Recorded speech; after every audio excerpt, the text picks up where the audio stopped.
Winterclash, the biggest event in rollerblading, is rapidly approaching.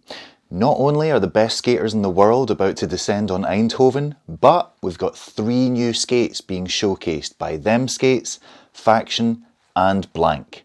It's happening again, finally! It's a guaranteed good time. This video is your guide to everything that's happening at Winterclash 2025. Are you ready? Thursday night we'll see the return of the Hang Losers Super Bowl. It was sorely missed last year, as it's usually one of the highlights of every Winterclash, but it's back. It's basically a free-for-all. Anyone can enter, anyone can win. It is absolute carnage. Hundreds of people gather around the bowl. There's people dropping in here, there and everywhere. They put up signs instructing the skaters which tricks they can do, which tricks they can't do. Insane crowd pleasers take place faster than your eyes can process. It is nuts. The winner gets 100 beer tokens, so everyone generally descends upon the bar and it just turns into a massive party. Remember to drink responsibly. Other side events include a panel on Thursday night called The Future of Blade Events, where various competition organisers talk about their approach to events and what they think the future holds for skate competitions. On Friday afternoon, Ben Magaziner, who you may know from Mushroom Blading's Skate Crisis videos, will be running his Skate Ability class, where he teaches you how to prepare and improve your body to cope with the demands of rollerblading. As we all get a little bit older, I'm sure we could all use a little bit of help in that department. Directly after this, the Frame by Frame panel takes a look at how rollerblading photography's changed over the years, and various photographers from the industry offer their thoughts and share experiences, including Dominic Wagner. Not only is that man a phenomenal skater, he knows how to take a bloody good photo. Also on Friday there'll be the Champions Chat, which will be hosted by yours truly, and it will feature Nils Janssens, Julian Kudo, Montre Livingston, Chihiro Azuma and Mary Munoz. They're all going to be talking about their experiences of winning Winterclash, the tactics they employ to get into the finals and make sure they're considered in the top 3 for the podium, and basically offer hints and tips for how you can win the biggest event in rollerblading. Knowledge is wealth. Later that evening, Movie Night will be hosting several new videos, including projects from Becky Sotelo, Cameron Talbot, Dominic Bruce, and a joint video from Nils Janssens, Yuto Goto and Bobby Spazov. Another Cameron Talbot section. Is this guy going for some kind of Guinness World Record? The last side event of Friday evening will take place at the Blue Collar Theatre, where Yo-Yo Yacobi and Freddie White will host a special 20 years anniversary show that promises to include some great stories from Winterclash's incredible history. That's enough about the side events. Let's talk about the various competitions that will take place over the weekend. The junior competition at Winterclash proves there is a youth presence in rollerblading, and it's acted as a launch pad for many young skaters to go on and have a big impact on the sport. Dominic Bruce won the first junior event in 2013, he then won the amateur event in 2017 and has been in the top 3 in the pro category in 2019 and 2020. He's also been pro for Razors and is currently on the pro team for Mesmer, and he's got his own pro skate with the brand. Another example is Yarrow Frein, who won the junior event in 2016, came second at the amateur event in 2018 and was in the top 3 in the pro event in 2023, and now he's a regular on the FIS Pro Tour. He's also recently been put on the pro team for Icon.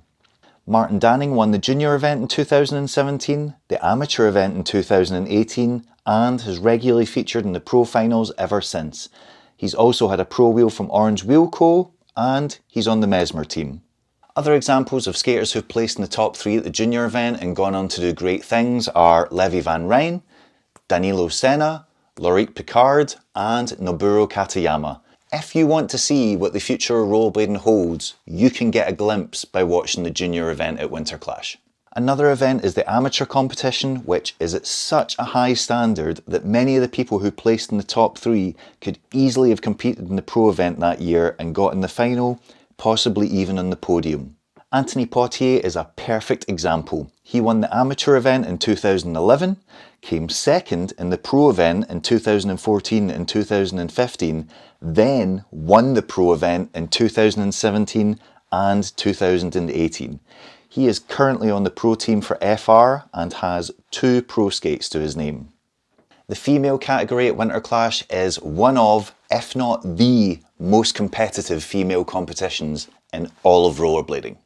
None of the women shy away from the biggest obstacles on the course, and many of them are trying the same things the men are, whether it's attacking the famous steep down rail, First try! Transferring from various rail-to-rail obstacles around the park, or just going for massive stunts to get the crowd going. 2 of my favourite women in Winterclash history are Chihiro Azuma and Mary Munoz. Mary is just an absolute powerhouse, regularly getting into the finals, regularly getting on the podium, and just working harder than anyone else on the course. She also tries her best to do the biggest trick every year. Then you've got Chihiro Azuma, arguably the most stylish female rollerblader of all time. Her grind selection and execution is just out of this world. I swear she could alley-oop topsoul anything. Then there's the pro event, which is one of the most competitive you'll ever see, and it's potentially the hardest event to skate. You've got the deafening noise of the crowd, then if you get into the pro finals, you've got the entire crowd swarming the course, spilling beer on your run-up, narrowing the run-up so it's making it more difficult to skate, and in some cases blinding the obstacle so that you only see it just before you're about to jump onto it. It is arguably one of the hardest skate competitions to compete in the world. The pro event has provided us with some unbelievable battles and some incredible moments that live on for years to come. One example is Julien Cadeau's dominant performance in 2023, where he just charged round the course like a one-man wrecking ball and did the hardest trick on every obstacle in the bloody park. By the time he was done, there was no doubt in anyone's mind that he was going to be the winner that year. Another standout for me was Joe Atkinson's win in 2019. Remember the things he did to that Rossi's box on the top of the quarter? He did unspeakable things to that obstacle.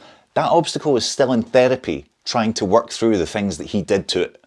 Even the skaters who don't win Winterclash leave a lasting impression on the event. Montre Livingston regularly drops a grind to flip to send the crowd into an absolute frenzy. This triple transfer from Soichiro Kaneshima drove the spectators wild in 2018. This absolute belter of a full cab alley-oop topsoul on the other side of the box to hop back in from Yuto Goto in 2019 is still talked about. And who can forget this ridiculous backslide along the curve in 2023 by Joe Atkinson? Most skaters that year were struggling just to get along it on basic grinds, and Joe basically told them all, "This is mine now. This is my obstacle. Leave it alone." In addition to the main competition events, there are also a bunch of other opportunities for skaters to walk away with prize money. Faction are running a Best Trick Award, Fees are rewarding the best line, Cougar are sponsoring the best grind, Dead have backed the most creative trick award, and Blank have a Best Blank award for the best trick landed on the obstacle they're sponsoring. Another thing that makes Winterclash unlike any other event in rollerblading is you can win stuff without even putting your skates on. There's a bunch of competitions that run over the course of the weekend, and anyone who's attending the event can take part, and you can win some pretty good prizes. This Is Soul are running a Best Setup award. To be in with a chance of winning, simply stop by the This Is Soul booth at the trade show and show them your skates. They will consider anything from interesting vintage skates, restored classics, creative custom builds, Frankenstein creations that you've made your own parts for. Anything goes. The winner will be announced at the winner's ceremony on Saturday night, and they get a voucher for the skate shop. Free money to spend on more skate stuff. Result. One of the things I love seeing at Winterclash every year is the signs people create for the event. Some are funny, some are endearing, and some are just downright stupid and weird. But it adds an extra element to the competition and is yet another thing that makes it the unique spectacle that it is. Some of my personal favourites in recent years include You're Our Chihiro for Chihiro Azuma. It should have been You're with an E, but I'm willing to let it go.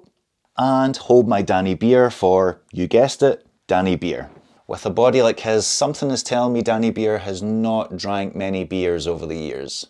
Hey, that rhymes.